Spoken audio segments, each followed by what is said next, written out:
Sam Taylor Johnson is a contemporary British photographer and filmmaker. One main aspect of Taylor Johnson's work is on the relationship between one's identity and appearance, in addition to the conflicts between one's interior lives and exterior presentations. Sam Taylor Johnson's work has been on show in many exhibits and galleries in places including London, New York, Rome, and many other major cities. Not only does Taylor Johnson show off her contemporary photography, but also her work has been featured in popular films, including Nowhere Boy and 50 Shades of Grey. Many of Taylor Johnson's photographs focus on the self and how perceived self is different than actual self, using a theoretical and interpretive view of photography. These aspects are what catches the viewer's eye because it allows the viewer to come to their own conclusion about the meaning of the image. Taylor Johnson has many series of photographs, but her series Crying Men from 2002 to 2004 is what caught my attention. This series focuses on men who were either very famous in Hollywood at the time or were working their way up and how they experience emotion internally and the struggle of letting that emotion show due to our culture at the time. This first photograph in Crying Men of Lawrence Fishburne 2002 used the head-on approach, which allows the viewer to connect with Lawrence Fishburne. The tears rolling down his face is what catches the viewer's eyes, leading to the viewer feeling a sense of sympathy for his sadness. The use of diffused light also captures the feeling of sadness in this picture when taken into consideration with the blurred background, which allows the viewer to only focus on the subject. This photograph, also in Crying Men of Hayden Christensen 2002, also uses a head-on approach, but the analogous colors of pink or red and orange or brown add to the emotion in this picture.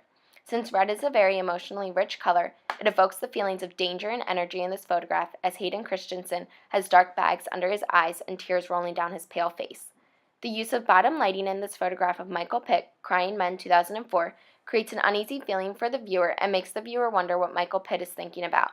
As his eyes are looking down, it shows that he is thinking and probably has emotions stuck in his head. The way that the light is shining gives the effect of blank space in the background since the viewer is unaware of what is behind the subject. The low perspective used here also gives the subject a sense of power over the viewer, even though the emotions that the subject is feeling are not powerful.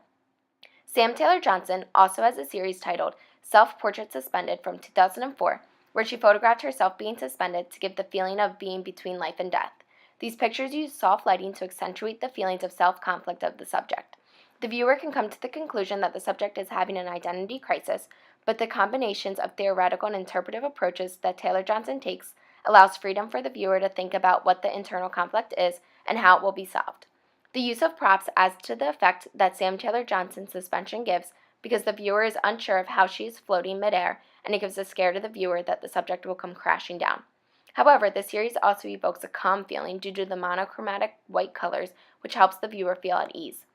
These photos from the series Crying Men and Self-Portrait Suspended were created using C-print, which is the method of exposing light-sensitive material like a color negative to chromogenic photographic paper and LEDs or lasers. Crying Men adds a sense of understanding to the world of photography because it captures the raw emotions that men go through but are hesitant to express. Self-Portrait Suspended is important in photography because it depicts the inner challenges that many people go through. Taylor Johnson uses a different approach than seen in much photography because she allows her viewers to come to a conclusion themselves about the photograph. She captures the main feelings of the subject in her photographs but does not capture the descriptive or explanatory aspects of photography. This approach allows the viewer to have a sense of sympathy but also creativity in how to interpret her work. Sam Taylor Johnson has outstanding work in capturing the use of interpretive and theoretical photography with her use of self-portraits and the rest of the human society.